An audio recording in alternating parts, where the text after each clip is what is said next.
కీర్తనలు 20వ అధ్యాయము 4వ వచనం చదువుకుందాం. కీర్తనలు 20వ అధ్యాయము 4వ వచనం. నీ కోరికను సిద్ధింపచేసి నీ ఆలోచన యావత్తును సఫలపరచును గాక. ఈ వాక్యాన్ని అందరూ ఒకసారి కలిసి చదవండి. 1 2 3 అంటాను, స్టార్ట్ చేయండి. 1 2 3 స్టార్ట్.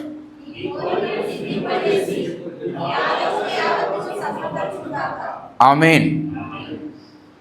ఈ వాక్య భాగంలో మనం చదివినప్పుడు మనకు కోరికలన్నీ కూడా దేవుణ్ణి అడగాలనిపిస్తుంది కదా. ఏది కావాలంటే ఈ వాక్యాన్ని పర్టికులర్గా మనం చదువుతున్నప్పుడు, ఈ వాక్యాన్ని మనం ధ్యానిస్తున్నప్పుడు, ఈ వాక్యాన్ని మనం వింటున్నప్పుడు మనకు అనిపించేది ఏంటి తెలుసా? నేను దేవుని అది అడగాలి, ఇది అడగాలి. మనకి ఏమైతే కోరికలు ఉన్నాయో ఆ కోరికలన్నీ కూడా దేవుణ్ణి అడగాలనిపిస్తుంది. అవునా కాదు? ఖచ్చితంగా అనిపిస్తుంది. ప్రతి మనిషికి అనిపిస్తుంది. కోరికలు లేని వారు ఈ లోకంలో ఎవరూ లేరు. ఒకవేళ ఏ కారణం చేత అయినా సరే మనం అడిగిన కోరిక ఒకవేళ నెరవేర్చబడిపోతే, జరగకపోతే, అవ్వకపోతే ఏమనిపిస్తుందండి? ఏమొస్తుంది మీకు తెలుసా? ఇదివరకు హల్క్ అనేది వచ్చేది ఒకటి, యానిమేషన్ ఒకటి చూసే ఉంటారు అందరూ కూడా. అందులో ఆ వ్యక్తి ఎలా ఉంటాడంటే నార్మల్గా ఉంటాడు, కానీ తన కోపం వచ్చిందనుకోండి బట్టలు మొత్తం చినిగిపోయి కండలు బయటకు వచ్చి ఇంత ఇంత అవుతాడు. హల్క్ అంటారు. చూసేప్పుడన్నా హల్క్ అంటారు. ఇంత భారీ శరీరం, ఇలా గుద్దితే లోపల పడతారు వెళ్ళి. కోపం ఈరోజు మనకు మనం హల్క్లా అవ్వపోవచ్చాం, కానీ మన కోపం మాత్రం హల్క్లా ఉంటుంది. హల్క్ మించి ఉంటుంది, దానికి మించి అగ్రెసివ్గా ఉంటుంది. మనం అడిగింది ఇస్తే ఓకే, ఒకవేళ అవ్వకపోతే కోపం. ఎవరి మీద కోపం? దేవుడి మీద కోపం.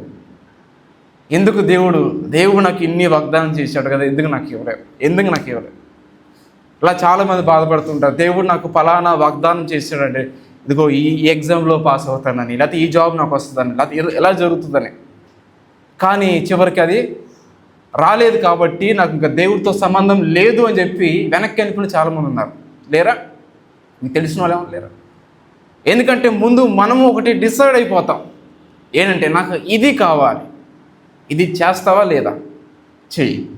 ఇది కోరిక. దీన్ని ఏమంటారు? కోరిక. దేవుడు చెప్తున్నాడు నీ కోరికలన్నీ ఏం చేస్తాడంట? ఆయన సఫలపరుస్తాడు. హల్లెలూయా. ఈరోజు మీకు ఏ కోరికలు ఉన్నాయో ప్రతి కోరికలు కూడా దేవుడు నెరవేరుస్తాడు. ప్రతి కోరికలు కూడా దేవుడు నెరవేరుస్తాడు అని బైబిల్లో ఉందా? ప్రతి కోరికలో ఉందా? కోరికలు నెరవేరుస్తాడు ఉంది, కానీ నీ ప్రతి కోరికలు నెరవేరుస్తాడని లేదు. కాబట్టి వాక్యం ప్రియ సహోదరుడు, ఒకసారి మనము 13వ అధ్యాయం సామెతల 13, 12 వచ్చిన చదువుకుందాం ఒకసారి. 13వ అధ్యాయము సామెతలు 12 వచ్చిన. కోరిక సఫలము కాకుండా చేత హృదయము నొచ్చును, సిద్ధించిన మనోవాంఛ జీవవృక్షము. ఏమవుతుందంటండి? ఆ కోరిక సఫలం కాకపోతే హృదయం ఏం చేస్తుందంట? నొచ్చుకుంటుంది. ఇది నేను చెప్పే మాట కాదు, బైబిల్ చెప్తుంది. నొచ్చుకుంటుంది. కాబట్టి ఈ కోరికలు మనం పడడము, దేవుని అడగడం తప్పు కాదు. కోరికలు ఎలాగ అడగాలనేది మనము తెలుసుకోవాలి. అర్థమవుతుందా? కోరికలు కంటాము, కళ్ళ కంటాము, ఇలా అవ్వాలనుకోవడం తప్పు కాదు. ఏ విధంగా నేను కోరిక అంటే దేవుడు ఆ కోరిక నెరవేరుస్తాడని తెలుసుకోవడము విషయం. అందరూ ఎగ్జామ్స్ రాస్తే అందరూ పాస్ అవుతారు. అందరికీ జాబ్ వస్తుందా? అందరు క్వాలిఫై అవుతారా? ఎవరైతే దాని సిస్టమేటిక్గా ఎగ్జామ్స్లో కొన్ని ప్యాటర్న్స్ ఇస్తారో దాన్ని ఫాలో అవుతారో వాళ్ళు మాత్రమే క్వాలిఫై అవుతారు. కొన్ని కట్ ఆఫ్ మార్క్స్ ఉంటాయి, చూసారా? ఏ పడితే మొత్తం ఆన్సర్ చేసుకుని పోతే ఏమవుతుందండి? సగం మొత్తం కట్ ఆఫ్కి పోతుంది. మొత్తం కూడా నువ్వు ఎంత రాసినా సరే ఉపయోగం లేదు దానివల్ల. ఒకవేళ కట్ ఆఫ్ లేదనుకోండి, మీరు ఎన్నో రాసుకోవచ్చు, ఎన్ని క్వశ్చన్స్ అని ఆన్సర్ చేసుకోవచ్చు. అవునా కదా? ఒక కట్ ఆఫ్ ఉంటే కొంచెం జాగ్రత్తగా ఏం చేయాలి? సిస్టమేటిక్గా చూసుకుంటూ రాసుకుంటారు. ఇంకోటి కూడా ఉంటుంది, ఎగ్జామ్స్లో ఏం చేస్తారు? ఒక 6 క్వశ్చన్స్ ఇచ్చి 4 రాయమంటారు, లేకపోతే 5 రాయమంటారు. ఒకటి రాసి నేను పాస్ అవుతానంటే ఎట్లా అవుతుంది? నేను ఒకటి రాశానండి, నన్ను పాస్ చేయాలంటే అవుతుందా? ఒక క్వశ్చన్ రాశాను, నేను పాస్ అవ్వాలంటే అవుతుంది? అవ్వదు. ఎగ్జామ్ 4 రాయమన్నాడు, నువ్వు 4 రాయాల్సిందే. నువ్వు పాస్ అవ్వాలని 4 రాయాల్సిందే, కష్టమైనా నష్టమైనా సరే. సిస్టమ్ ఉంది, దానికి ఒక ప్యాటర్న్ ఉంది. దేవుడు పాస్ చేస్తాడు. అట్లానే మన జీవితం కూడా, కోరికలు కూడా అంతే. దేవుడు ఒక ప్యాటర్న్ పెట్టాడు, ఒక సిస్టమ్ పెట్టాడు. అందులో నుంచి నువ్వు కోరికలు అడిగితే అప్పుడు నీ కోరికలు దేవుడు సఫలపరుస్తాడు. అందులో చూద్దాం దేవుడు ఎలాంటి వారి కోరికలు నెరవేరుస్తాడంటే, మీకు పెన్ను పేపర్ ఉంటే రాసుకోండి. కీర్తనలు 145వ అధ్యాయము 19వ వచనం చూసుకుందాం. తన యందు భయభక్తుల కోరిక ఆయన నెరవేర్చును, వారి మొర ఆలకించి వారిని రక్షించును. వాక్యం చెప్తుందండి, తన యందు భయభక్తులు గల వారి కోరిక ఆయన నెరవేర్చును. మొట్టమొదటిగా దేవుడు ఎవరి కోరికలు నెరవేరుస్తాడంట? ఎవరైతే దేవుడి యందు భయభక్తిగా జీవిస్తారో వారి కోరికలు మాత్రమే దేవుడు నెరవేరుస్తాడు.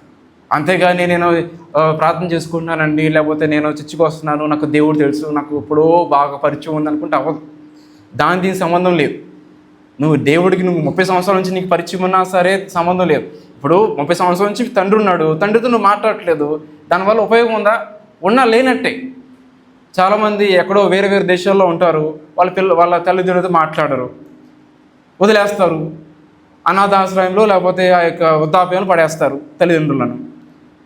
ఇప్పుడు పేరుకి తల్లిదండ్రులు, కానీ నిజంగా మధ్యలో సంభాషణ ఉందా? లేదు. ఒకసారి ఎట్లా అని మన విజయవాడలో ఇక్కడ వృద్ధాప్యం వెళ్తే అక్కడ చాలామంది ఉన్నారు ఓల్డ్ ఏజ్ హోమ్లో.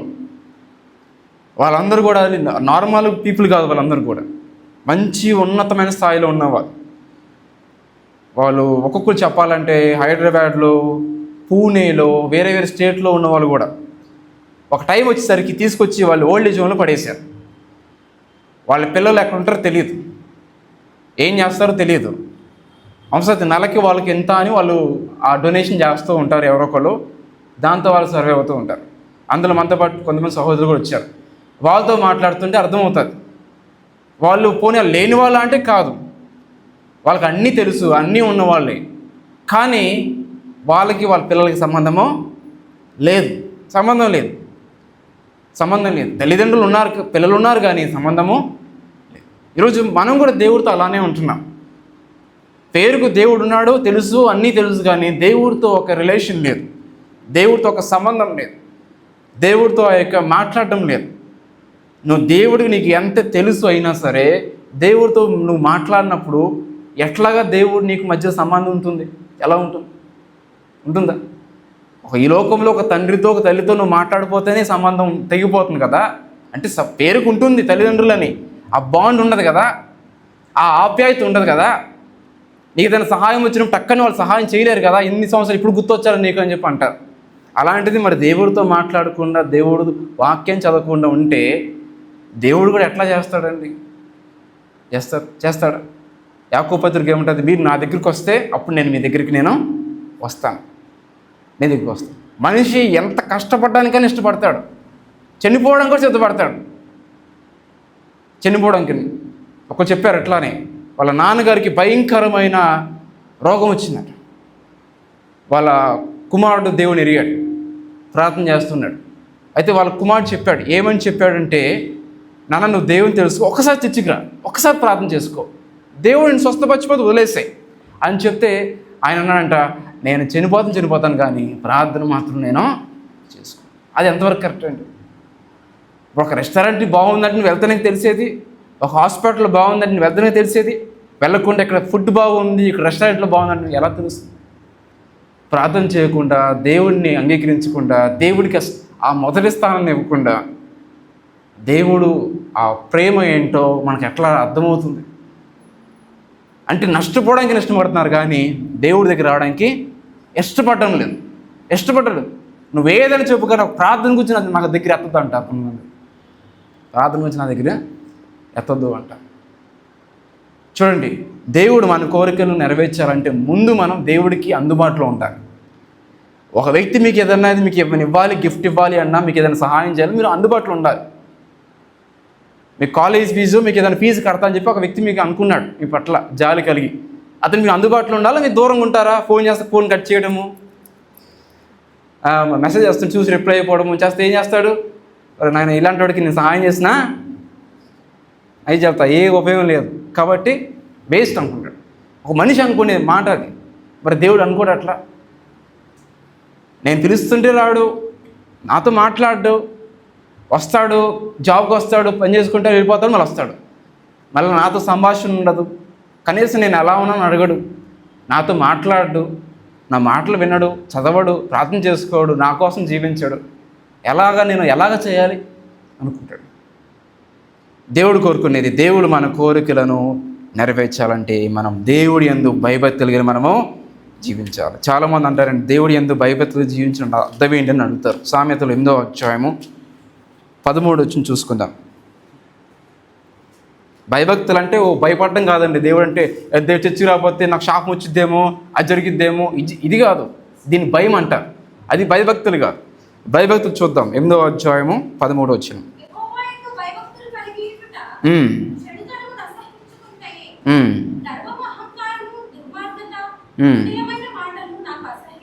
చాలండి. యెహోవా యందు భయభక్తి కలిగి ఉండుట చెడుతనమును అసహించుకుంటాయే. చెడుతనాన్ని అసహించుకుంటాయే దేవుడి యందు భయభక్తికి జీవించటము. చెడు మార్గాలను అసహించుకుంటాయే. దేవుడి యందు భయభక్తులు కలిగిన వారు కోరికలు దేవుడు నెరవేరుస్తాడు. ఎప్పుడు? చెడుతనాన్ని మనము అసహించుకున్నప్పుడు. భయభక్తులు అంటే చెడుతనాన్ని, అంటే పాపాన్ని మనము పాపం నుంచి పారిపోయినప్పుడు, లోకం నుంచి పారిపోయినప్పుడు, వాటి నుంచి మనం ఉరికినప్పుడు, అసహించుకున్నప్పుడు. ఒక పాపాన్ని మనము జయించాలంటే ముందు ఏం చేయాలండి? ముందు అసహించుకోవాలి. ఏం చేయాలి? అసహించుకోవాలి. రోడ్డు మీద వెళ్తుంటే ఏదైనా అక్కడ ఏదో పెండగానే ఉందండి, వేస్తుంది, దాని మీద దాటాలన్నా కానీ దాని ముందు మీరు అక్కడి నుంచి వెళ్ళిపోవాలని మీరు ఏం చేస్తారు? ఫస్ట్ దాన్ని అసహించుకుంటారు. ఛీ అనుకోరా? ఛీ ఎక్కడో ఉంది అది, ఛీ అనుకుంటారు. ఎప్పుడైతే మీరు అనుకుంటారో ఈ మైండ్ నుంచి మొత్తం బ్రెయిన్కి వెళ్ళిపోయి మొత్తం కూడా మీ బాడీ మొత్తం కూడా సర్క్యులేషన్ అయిపోతుంది. ఓకే, మనం దీని దగ్గరికి మనము వెళ్ళకూడదు, దీని వాసన చూడకూడదు, చాలా డేంజర్ అని చెప్పి మనకు అనిపిస్తుంది. ఎందుకు? ముందు అసహించుకున్నాం కాబట్టి.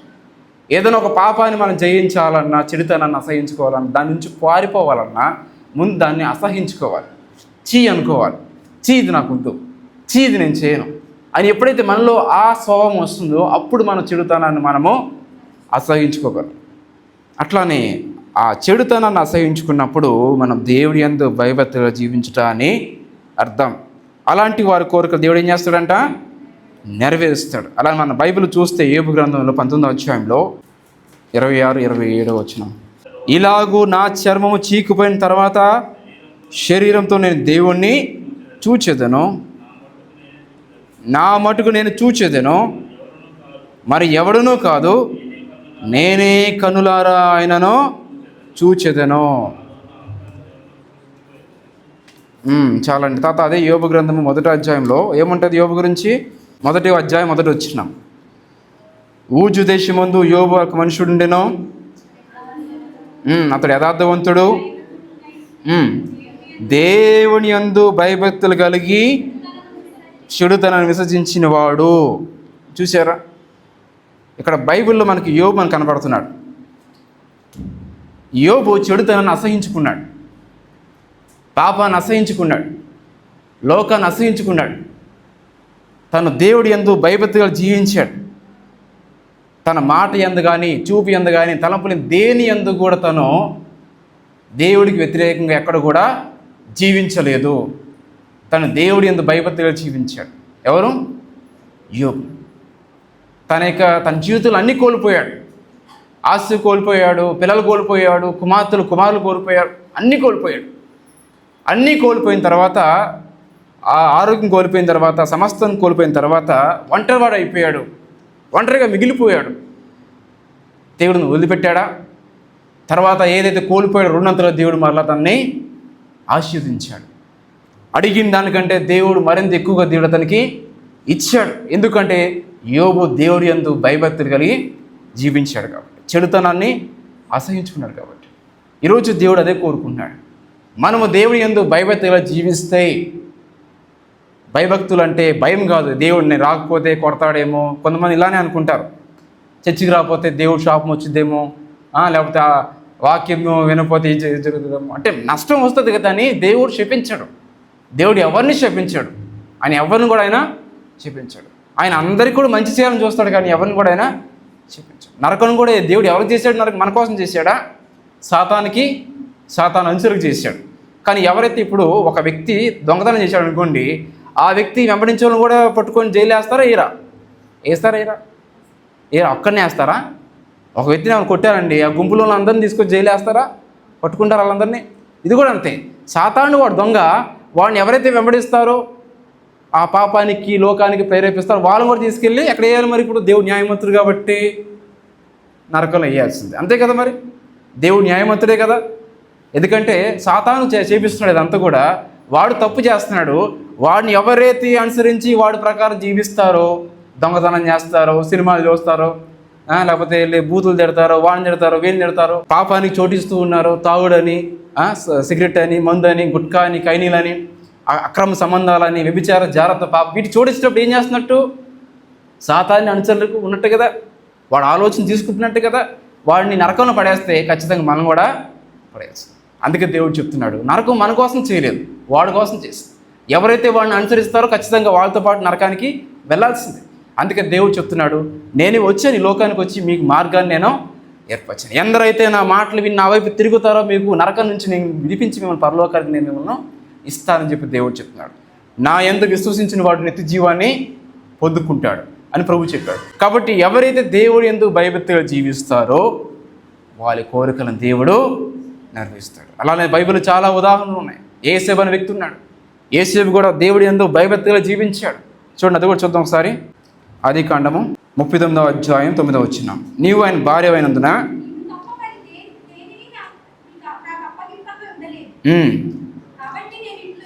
నేను ఇట్లు ఇంత ఘోరమైన దుష్కారం చేసి దేవునికి విరోధంగా పాపము కట్టుకుందును.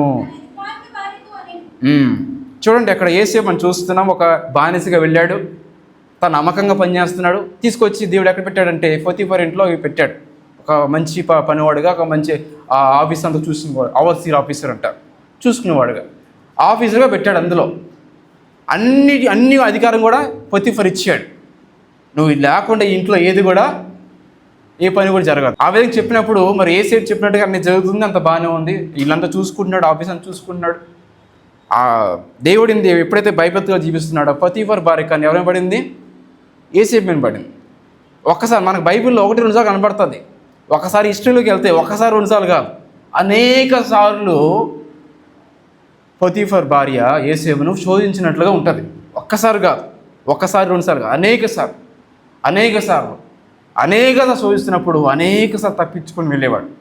ఇలా వస్తుంటే అలా వెళ్ళాడు, అలా వస్తుంటే ఇలా వెళ్ళేవాడు, దూకేవాడు, అటు వెళ్ళేవాడు, ఇటు వెళ్ళేవాడు. చివరికి ఒకసారి ఇరుక్కుపోయాడు. ఇంకా మొత్తం గొల్లాలేసి కూర్చున్నట్టుంది, మొత్తం ఇరుక్కుపోయాడు, అవకాశం లేదు ఇంకా. అలాంటి పరిస్థితిలో మనకి ఇప్పుడు ఈ లేఖనం మనకు కనపడుతుంది. ఏమని? ఖచ్చితంగా నువ్వు తప్పు చేయాల్సిందే, పాపం చేయాల్సిందే అని చెప్పినప్పుడు, ఇదిగో నాకు అన్నిటిని అధికారించాడు కానీ మీ మీద నాకు ఏ అధికారమో ఇవ్వలేదు.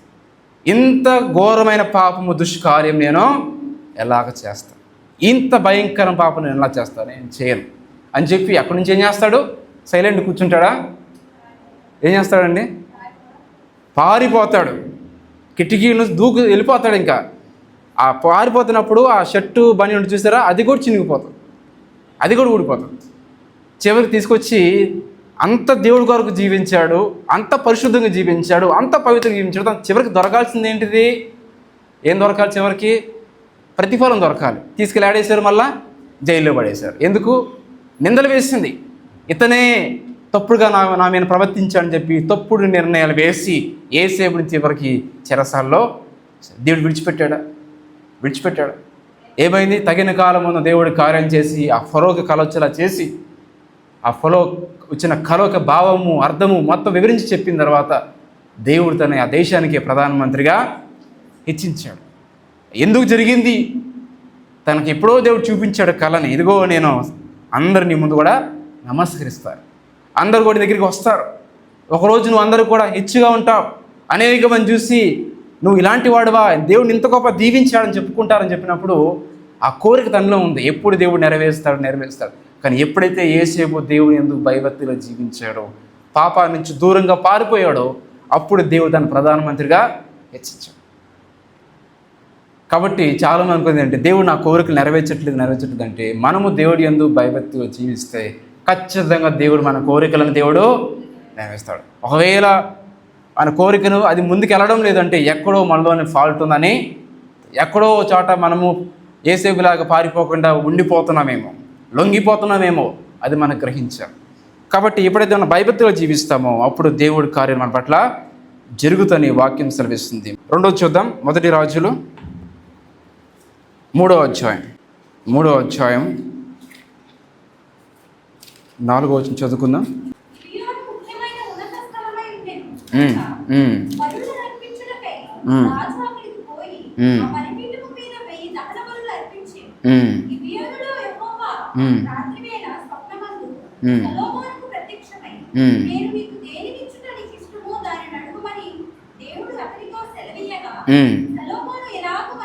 సొలొమోను ఇలాగ మనవి చేసెను,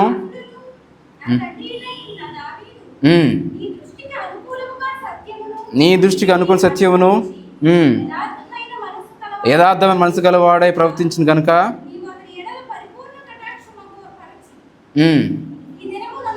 ఈ దినం ఉన్నట్లుగా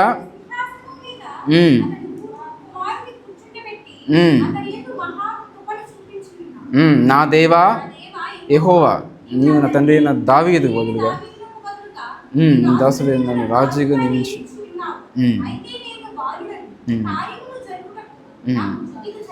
నాకు బుద్ధి చాలదు.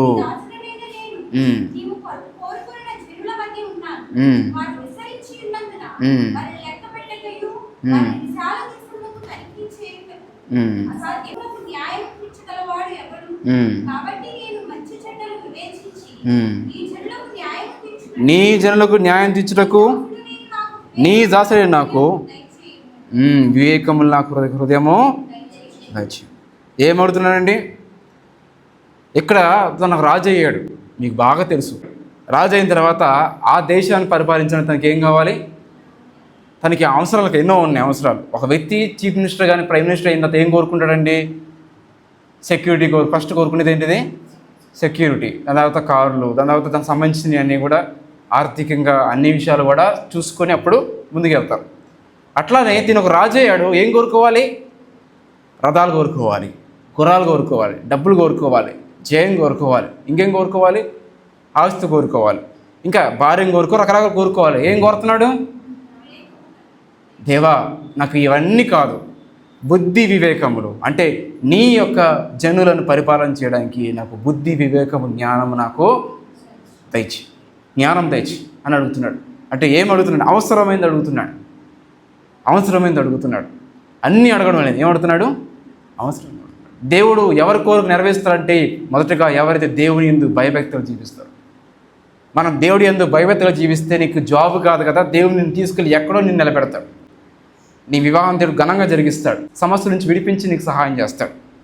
దేవుడి నుంచి నీ యొక్క చేతిని దీవిస్తాడు, నీ పనిని దీవిస్తాడు. నువ్వు అనుకున్నది, నువ్వు ప్రార్థన చేసిన ప్రతిది కూడా దేవుడు నెరవేరుస్తాడు. ఎప్పుడు? మనము దేవుడి యందు భయభక్తులు జీవించినప్పుడు. అడిగిన దానికంటే, ఊహించిన దానికంటే గొప్ప కార్యాలు దేవుడు చేస్తాడు. ఎప్పుడు? మనం దేవుడి యందు మనము భయభక్తులు జీవించాలి, చెడుతనాన్ని అసహించుకున్నప్పుడు. రెండోది ఏంటంటే అవసరమైనవి అడిగినప్పుడు. అన్నీ అడిగినప్పుడు కాదు, అవసరమైన అడగాలి. ఎప్పుడైతే తను అవసరమైన అడిగాడో ఏం చేశాడు దేవుడు తర్వాత? చూడండి,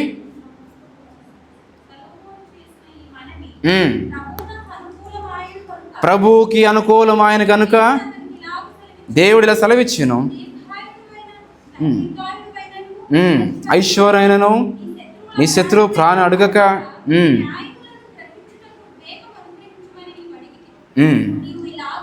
నీవు ఇలాగ అడిగినందున నీ మనవి ఆలకించున్నాను, బుద్ధి వివేకాల హృదయం నీకు ఇచ్చుచున్నాను.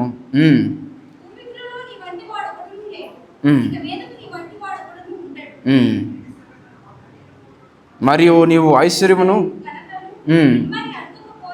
నేను వాటిని కూడా నీకు ఇచ్చేదను.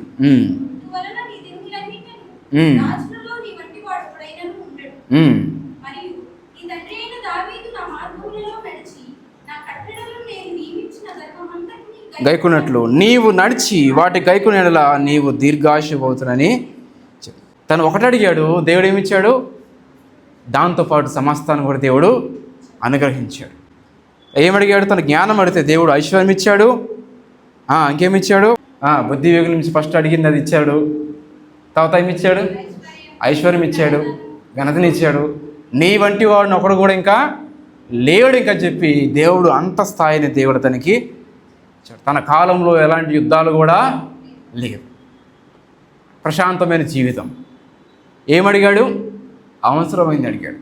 ఈరోజు మనం దేవుడి దగ్గర వచ్చి అడగాల్సింది ఏంటంటే అవసరమైనది. నువ్వు దేవుడిని అవసరమైంది అడిగితే నువ్వు అడిగిన దానికంటే నువ్వు అడగంది కూడా దేవుడు నీకు ఇస్తాడు. హల్లెలూయా. మనం అడగాల్సింది ఏంటి? దేవుడిని అవసరమైనవి. కొంతమంది కోరికలు కాదు. ఏం అడగాలి? అవసరం. ఏది నీకు అవసరమో, ఏది నీకు మేలైనదో అది ఏమైందంట?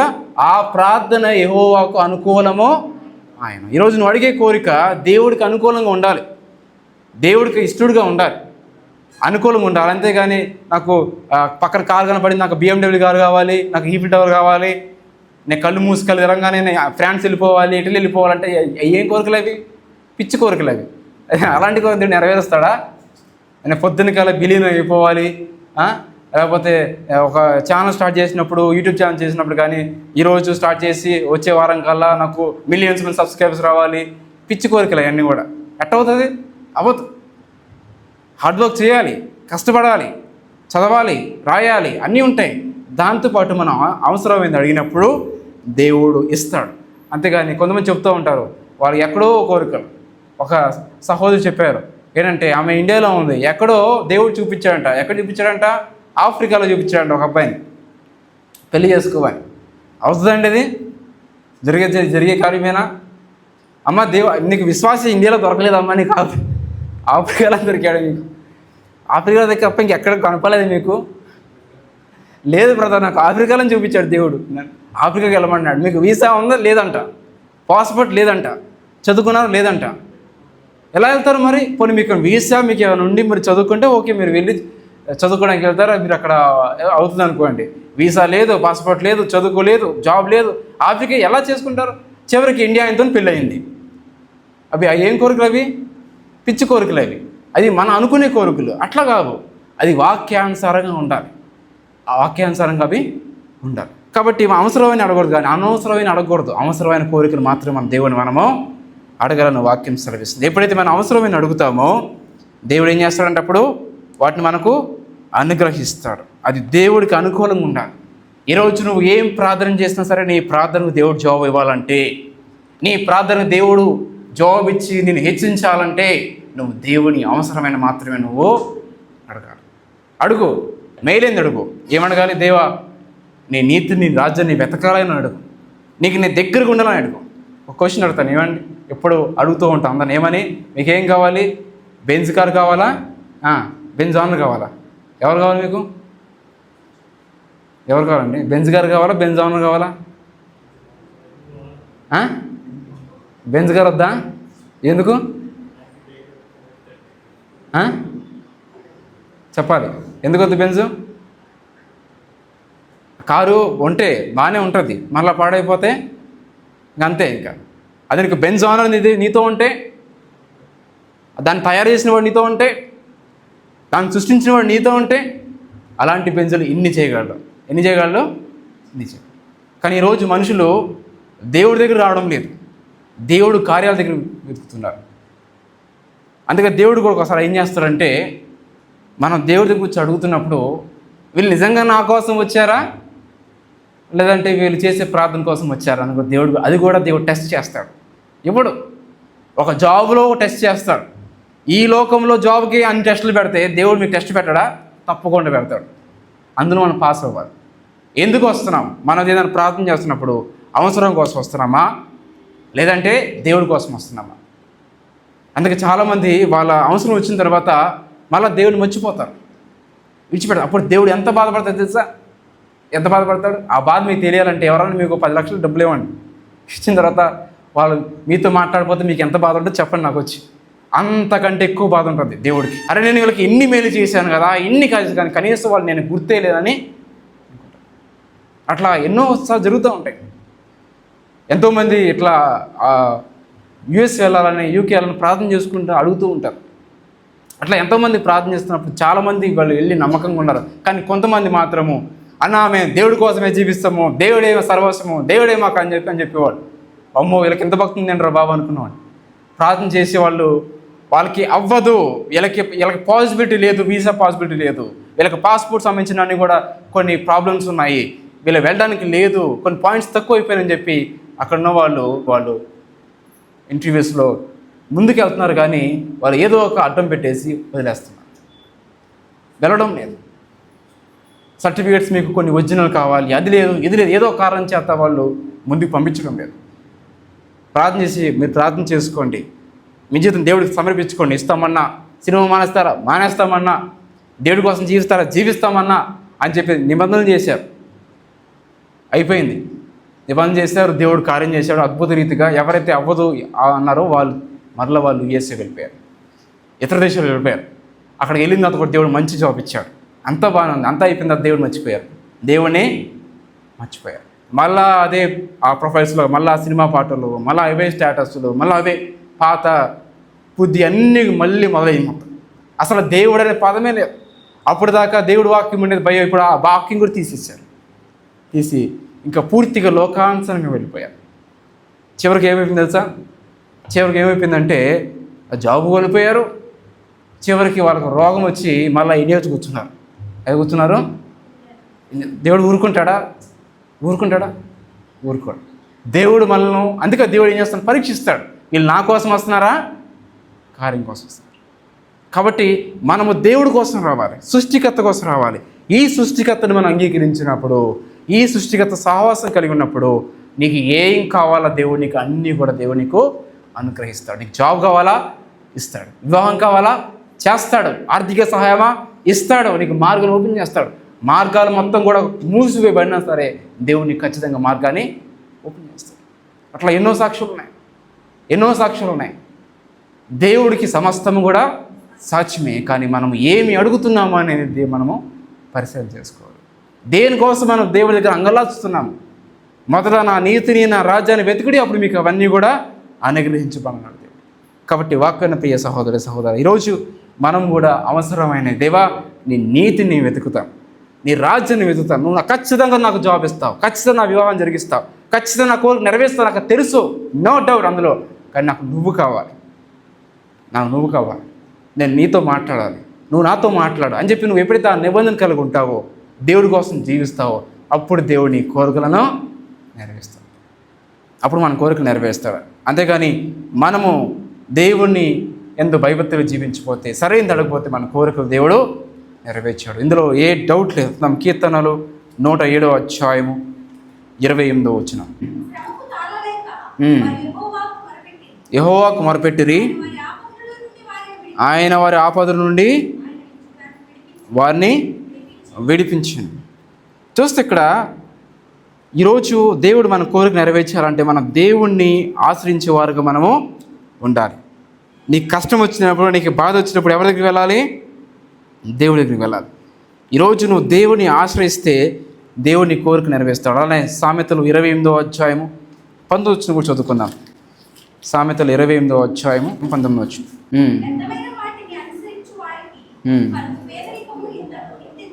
ఇంత కాదు, వ్యర్థమైన వాటిని అనుసరిస్తే ఏమొస్తుంది? పేదరికము ఇంత అంత కాదు. వ్యర్థమైన అనుసరిస్తే పేదరికం వస్తుంది, కానీ దేవుని ఆశ్రయిస్తే ఆయన మనకు సహాయము చేస్తాడు. నీ సమస్యలకు, నీ పరిష్కారానికి ఆయన ఖచ్చితంగా దేవుడు ఇస్తాడు. ఒకసారి బైబిల్ ఓపెన్ చేయండి. 2వ దినవృత్తాంతంలో 14వ అధ్యాయము 9వ వచనం. కూషీయుడైన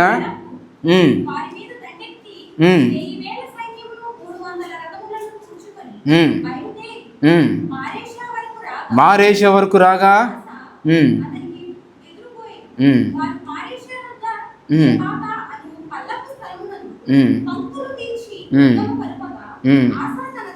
ఆసా తన దేవుడని యెహోవాకు మొరపెట్టి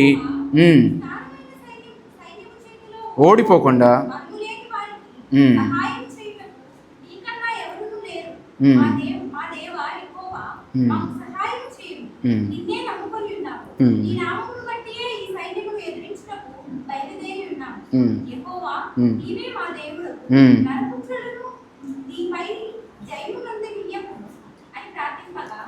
చాలమ్మా.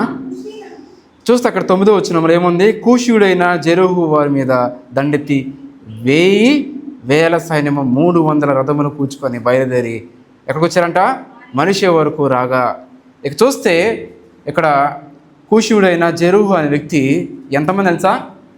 ఇంగ్లీష్ బైబిల్ ఉంటుంది 1 మిలియన్ అంటే 10 లక్షల మంది. 10 లక్షల మంది సైన్యం వేసుకొని వస్తున్నాడు. ఎక్కడికి? ఆసా దగ్గరికి. అప్పుడు ఆసా ఏం చేస్తున్నాడు? ఆసా మనుషుల దగ్గరికి వెళ్ళలేదు, మంత్రుల దగ్గరికి వెళ్ళలేదు, వాళ్ళ దగ్గరికి వెళ్ళలేదు, వీళ్ళ దగ్గరికి ఎక్కడికి వెళ్ళాడు? దేవుడి దగ్గరికి వెళ్ళి ఏం చేస్తున్నాడు? ప్రార్థన చేస్తున్నాడు. యెహోవా, నీకు మొర్ర పెట్టి ఉన్నాను, విస్తారమైన సైన్యం చేతిలో ఓడిపోకుండా బలం లేని సహాయం చెట్టుకు నీకన్నా ఎవడు కూడా, మా దేవా యెహోవా మాకు సహాయం చేయమని నిన్నే నేను నమ్ముకున్నా అని చెప్పి దేవుడి దగ్గరికి వెళ్ళి ఆశ్రయిస్తున్నాడు. ఒక రాజు కష్టం వచ్చినప్పుడు ఎక్కడికి వెళ్ళాలండి? సైన్యంతో మాట్లాడాలి, లేదంటే ఇక్కడున్న తన బలంతో మాట్లాడాలి. అంతే కదా? ఎవరితో మాట్లాడతాడు ఒక రాజు? శత్రువులు వస్తున్నప్పుడు ఎవరితో మాట్లాడతాడండి? ఒక రాజు ఉన్నారు నార్మల్గా, ఎవరితో మాట్లాడతాడు శత్రువులు వస్తుంటే? అరే సైన్యులు ఎంతమంది ఉన్నా తీసుకురా అని చెప్తారు. అతను ఎవరైతే సైన్యం నడిపించే వాళ్ళని తీసుకొస్తారు, కుర్రాలను లెక్క పెడతారు ఎన్ని ఉన్నాయో, అన్నిటికీ యుద్ధాలు ఆయుధాలన్నీ కూడా తీసి ఎంతమంది ఉన్నారు లెక్క పెట్టి యుద్ధానికి ఏం చేస్తారు? సిద్ధం చేసి పంపిస్తారు. జరగాల్సింది అంటే మంత్రులను ఆడుకుంటాడు, లేకపోతే కింద ఉన్న సేనాధిపతులని మాట్లాడతాడు, సంభాషణ జరుగుతుంది. కానీ ఇక్కడ ఆసాయం చేస్తున్నాడు, ఎవరి దగ్గరికి వెళ్ళాలి? మంత్రుల దగ్గరికి వెళ్ళలేదు, సైనాధిపతి దగ్గరికి వెళ్ళలేదు, ఎవరి దగ్గరికి వెళ్ళలేదు. ఎవరి దగ్గరికి వెళ్ళాడు? దేవుడి దగ్గరికి వెళ్ళాడు.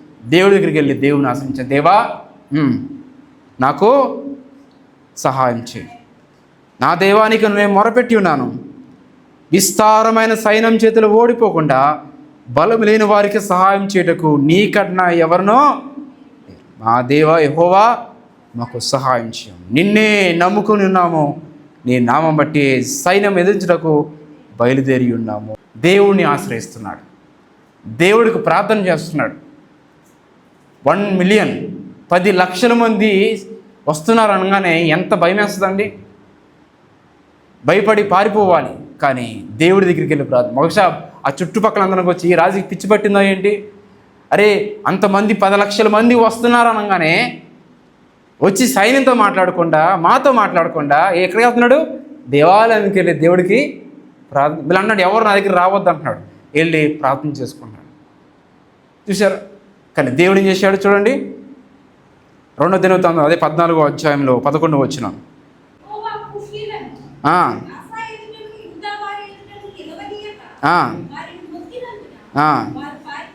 వారు పారిపోయేరి. ఏమయ్యారంట? యెహోవాని ముట్టినందున. వాళ్ళ పక్షాన్ని ఎవరు యుద్ధం చేశారు? దేవుడు యుద్ధం చేశాడు. ఎప్పుడైతే ఆసా దేవుడి దగ్గరికి వెళ్ళి దేవా 10 లక్షల మంది వస్తున్నారు, నాకు బలం లేదు, నాకు సహాయం చేయంటే దేవుడు సహాయం చేసి వాళ్ళని ముట్టి వాళ్ళని తన్ని అక్కడి నుంచి వాళ్ళు పారిపోయేలాగా దేవుడు చేశాడు, పారిపోయేలా చేశాడు. చూసారా? ఎందుకో దేవుణ్ణి ఆశ్రయించినప్పుడు. ఎవరైతే దేవుణ్ణి ఆశ్రయిస్తారో దేవుడు వారి కోరికలను నెరవేరుస్తాడు. ఆశా కోరికను నెరవేర్చాడు. ఈరోజు మీ ఆశలే ఉన్నాయి. ఆశా కోరిక దేవుడు నెరవేర్చినట్లు ఈరోజు దేవుడు మీ యొక్క కోరికను కూడా దేవుడు నెరవేర్చడానికి సిద్ధంగా ఉన్నాడు, ఎప్పుడైతే దేవుణ్ణి మనము ఆశ్రయించినాము. కానీ ఇక్కడ ట్విస్ట్ ఏంటంటే, ఏదైనా కష్టం వచ్చినప్పుడు మనం దేవుడి దగ్గరికి వెళ్ళాం, మనిషి దగ్గరికి వెళ్తాం. ఎవరైతే బాగా క్లోజ్ వాళ్ళ దగ్గరికి వెళ్తాం, అనుకూలంగా ఉన్న వాళ్ళ దగ్గరికి వెళ్తాం. దేవుడి దగ్గర రా, ప్రార్థన చే, దేవుడిని అడగం.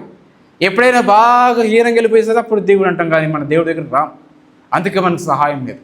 కాబట్టి దేవుడిని ముందు పెట్టండి, దేవుడికి ఆశ్రయించండి. మీకు కష్టం వచ్చినా, నష్టం వచ్చినా, మీకు మేలు జరిగినా, నష్టం జరిగినా, ఏం జరిగినా సరే దేవుని మాత్రమో విడిచిపెట్టదు. 3 విషయాలు తెలుసుకున్నాం. దేవుడు మన కోరిక నెరవేర్చాలంటే ఏం చేయాలి? మొదటగా యెహోవా యందు భయభక్తులు కలిగి మనము జీవించాలి. దేవుడి యందు భయభక్తులు జీవించాలి అంటే పాపాన్ని, లోకాన్ని నుంచి మనం పారిపోవాలి, దూరంగా ఉండాలి. రెండవది ఏంటిది? ఏం చేయాలి? అవసరమని మనము, అనవసరమైన మనము. మూడవది ఏంటిది? కష్టం వచ్చిన నీకు ఏది వచ్చినా సరే నువ్వు దేవుణ్ణి ముందు పెట్టి దేవుడికే నువ్వు ప్రార్థన చేసి దేవుణ్ణే ఆహ్వానించాలి. ఈ 3 చేయండి. మీ ప్రార్థనలకు ఎందుకు జవాబురా చూద్దాం. యేసు నామమున దేవుడు మీ ప్రతి ప్రార్థన కూడా జవాబు ఇచ్చునుగాక. మీ కోరికలన్నీ కూడా దేవుడు నెరవేర్చునుగాక. మీ కోరికలన్నీ దేవుడు సిద్ధింపు చేయునుగాక. మీ ప్రతి ఆలోచన దేవుడు నడిపించునుగాక.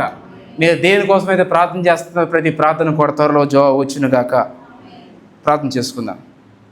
కాబట్టి మనం కూడా ఇలాంటి మనసు కలిగి ఉన్నప్పుడు మన జీవితం కూడా దేవుడు చేస్తాడు. కాబట్టి వాక్యమైన ప్రియ సహోదర సహోదరి, ఏదో మనం చర్చికి వచ్చాం వెళ్ళిపోయామని కాదు. ఈరోజు నువ్వు చర్చికి రావచ్చు, వాక్యం వినొచ్చు, వాక్యం చదవచ్చు. కానీ నువ్వు చెడుతనాన్ని విడిచిపెట్టకుండా, పాపాన్ని విడిచిపెట్టకుండా, లోకాన్ని విడిచిపెట్టకుండా, ఇంకా సినిమాలు చూస్తూ, ఇంకా లోకంలో ఉంటూ, ఇంకా తాగుతూ, ఇంకా లోకంలో ఎంజాయ్ చేస్తూ దేవా నాకు సహాయం చేయడం లేదు, దేవా నాకు సహాయం చేయడం లేదంటే ఎంత మాత్రం కూడా అది కరెక్ట్ కాదండి. దేవుడు చెప్తున్నాడు, ముందు నీ పాపాన్ని విడిచిపెట్టు. నువ్వు భయభక్తిగా జీవించు. నువ్వు నా యందు భయభక్తి జీవించు. అన్నీ విడిచిపెట్టు, నా కోసం జీవించు. లోకాన్ని విడిచిపెట్టు, చెడుతనాన్ని విడిచిపెట్టు, మంచిగా జీవించు, యథార్థంగా జీవించు. అప్పుడు నేను నీ కోరిక నేను సిద్ధింపు చేస్తాను, నెరవేరుస్తాను అని దేవుడు చెప్తున్నాడు. ప్రార్థన చేద్దామా? ప్రార్థన చేద్దాం. దేవానికి స్తోత్రం ప్రభు, నీకు వందనాలు. ఇదిగో ప్రభు, మా జీవితంలో అనేకమైన కోరికలు మాకు ఉన్నాయి. కానీ అవన్నీ నెరవేర్చాలంటే నీవు మాకు సహాయం చేస్తే తప్ప ఇది ఏ విషయం కూడా ముందుకెళ్ళదు ప్రభు. ఈరోజు నీ బిడ్డలు అనేకమైన కోరికల ద్వారా అనేకమైన ప్రార్థనలు వచ్చినారు. వాళ్ళ ప్రార్థనలన్నీ ఆలకించేవాడు, ప్రార్థనలన్నిటికీ జవాబు ఇచ్చేవాడు, ప్రతి ప్రార్థన కూడా నెరవేర్చేవాడు. మీరే సహాయం తెచ్చి గొప్ప దేవానికి స్తోత్రం, సర్వాధికారి దేవానికి స్తోత్రం. ఇదిగో తండ్రి, మా ముందున ప్రతి విధమైన సమస్య నుంచి విడిపించేవాడు నీవే ప్రభా.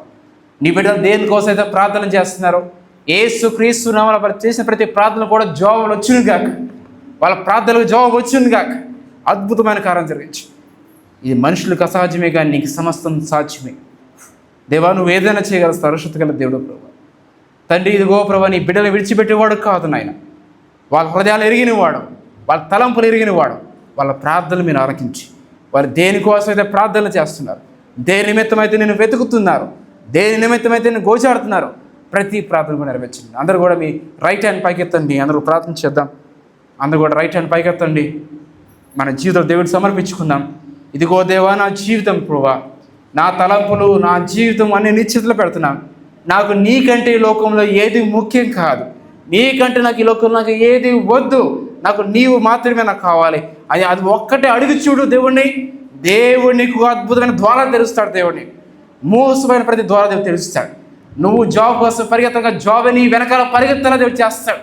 నువ్వు మ్యారేజ్ కోసం వెళ్ళడం కాదు, వివాహమే నీ వెనకాల వచ్చేలా దేవుడు చేస్తాడు. అడుగు దేవుని. ఇదిగో దేవా, నా జీవితం ప్రభా, నాకు నీవి కావాలయ్యా, నాకు నువ్వు కావాలయ్యా, నాకు నీవు కావాలయ్యా. నేను నీ కొరకు నేను జీవిస్తాను. నీవు లేనిది ఈ లోకం నాకు వద్దు ప్రభా. ఈ లోకం అన్ని తాత్కాలికమైనవి ప్రభా, ఏది కూడా శాస్త్రం కాదు. ఇదిగో తండ్రి, నీవు మాత్రమే శాశ్వతమైన వాడు. మా జీవితాన్ని బాగు చేసేవాడు, మా తలంపులను ఎరిగినవాడు, మేము కూర్చునుట, మేము లేచుట, మేము పడినుట సమస్తంగా ఎరిగినవాడు ప్రభా. ఒక్కసారి మా ప్రార్థన ఆలకించండి. నన్ను అడుగుదాం దేవుణ్ణి. దేవా, నా జీవితం నీకు సమర్పిస్తున్నానయ్యా. నా జీవితం నీది. నేను నీ కొరకు నేను జీవిస్తాను, నీ కొరకు నేను బ్రతుకుతాను ప్రభా. అయ్యా తండ్రి, అలాంటి మనసు నాకు దయచి నా కోరిన సిద్ధింప చేయండి.